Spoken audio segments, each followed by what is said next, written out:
Hey guys, it's Reese and Renee, and this week we're going to be talking to you about why you should photograph your life and why it's important. It's a little bit different than what we're normally going to be doing. It's not so much a how-to or an educational, but more why it's important. I didn't even notice that. Monster trucks on our street. Yeah, in our videos you're probably going to hear roosters, trucks, sometimes babies crying, noise machines. This is real life. Yep. And so that's why you should photograph your life. And so, yeah, it's a little bit different than what we're normally going to be talking about. It's going to be more just touching on why it's important to document your life and how it can help you through the hard times. Yeah. So when I first started learning how to photograph, my main driving force was that I wanted to photograph my kids someday when I became a mom. I wasn't even a mom yet. We were just dating at the time, but talking about marriage maybe, and it was just a skill I really wanted to incorporate into our daily life because I have a terrible memory, so I've always wanted to journal, to remember things, but it's just not something I stuck to.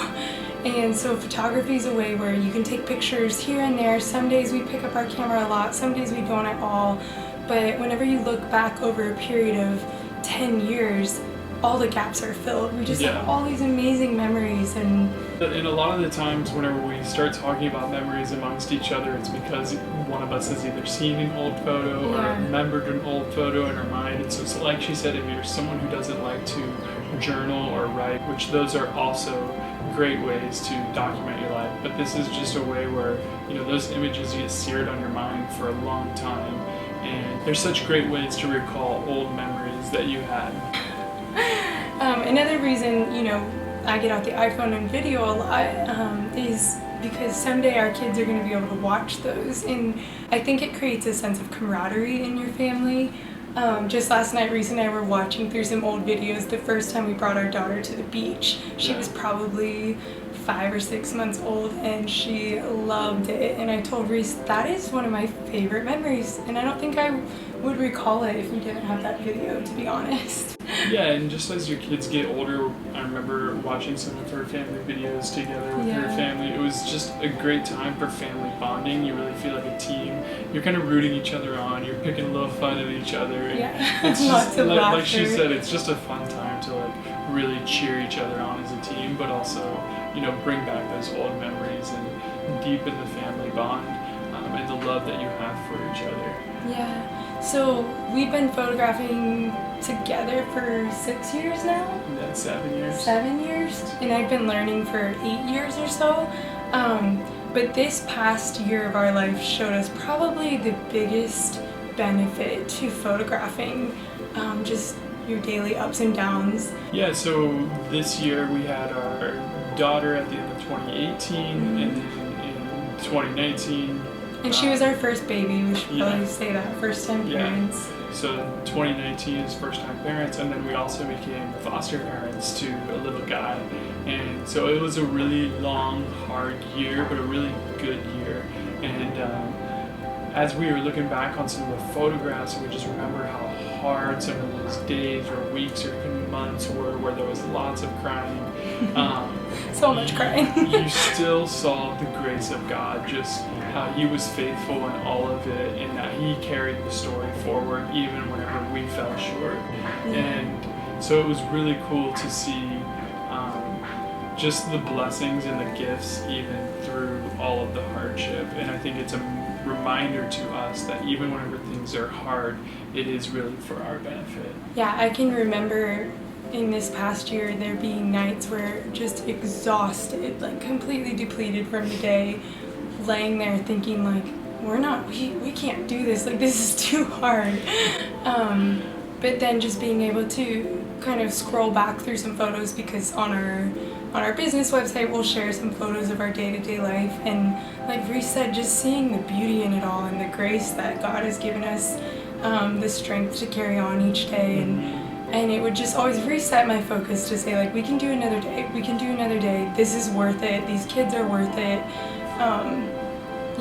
I just don't know if I would have had that perspective if I didn't have the good moments to look back on too, especially whenever we were in the middle of something so heavy. Yeah, I think that you see that kids truly are a blessing whenever you look back on photos, and that those times where it's really hard are so small, and the hardship just doesn't compare to the joy that they actually give you. Yeah, I think it's important at this point to note that there were weeks where we didn't take any photographs or videos because it was just that hard. You're in the thick of it, and so obviously whenever we're making this video, it's not like you should have your phone or camera on you at all times, photographing at all times. Like, you need to be present, you need to be a parent, you need to make sure that you're there for your kids. And as we mentioned in our last video, you can check that out if you want to, some cameras that kind of do help us to stay a little bit more present, whether that's the Fuji that pre-edits the photos for you, or a disposable camera where you just take one photo, it gets edited, and you get it back. That's what I love about the disposable camera. There were definitely times that I would feel guilty because I would see the camera sitting there and I would go, even right now, I feel like we're just in a period where we haven't touched the camera as much. We've noticed this pattern throughout, a course of 5 years in our life where like some months we shoot a lot and some months we barely shoot at all. But I just let go of that guilt because when you incorporate it into your daily life, over time, like I said, you're gonna have this overall story that you can see, and it doesn't really matter if in February of 2019 you didn't take one picture, because in March or April you're going to take some photos. And we're speaking a lot on the perspective of family because that's just what we've been through this past year. It's completely transformed our life, but we photographed, even whenever we were single, before we were married. We photographed whenever we were married without kids. And all of those photos are important. All of them hold a place in our hearts. They just kind of show what season of life we were in. It's still like so sweet to look back on all of them. So no matter where you're at in life or what you're doing, just think of it as a journal. Yeah. And I think that's what's so cool about it too, is we look back on it now and we're in the process of, she's making some videos and just compiling them all together so that way we have like yearly videos. Our iPhone videos are going to be kind of the new home camcorder videos that we all grew up with, and looking back on them, and then we're going to make photo books of each year together. And yeah, I think just again, you see God's hand in it all. You see how He has just directed the path to be exactly where you are right now. We've moved several times, and it's just been so cool to see how He has used each step.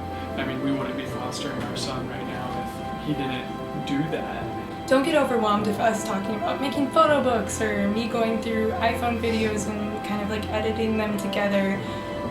Sounds like a lot to you. We're very behind in that, and that's why we're trying to slowly catch up so we can kind of stay on top of it on a month-by-month basis. And that's something we would love to teach you guys in the future, as we're kind of learning about it right now. And if you think that's something that you would find helpful, please leave a comment below and let us know if that's something that you'd like, sort of the systems that we have in place, maybe hard drives that you would use to back up some of your photos, and what those systems look like. Because I'm a systemization person, so I love having, folders upon folders upon folders of just really neatly organized stuff. You should have seen what it looked like before he came along and organized it. My hard drives were a mess. I'm pretty sure the photos were just named whatever she felt that month. So if she felt that month was lame, she would name the photos lame. Instead of, like March 2019. This is true.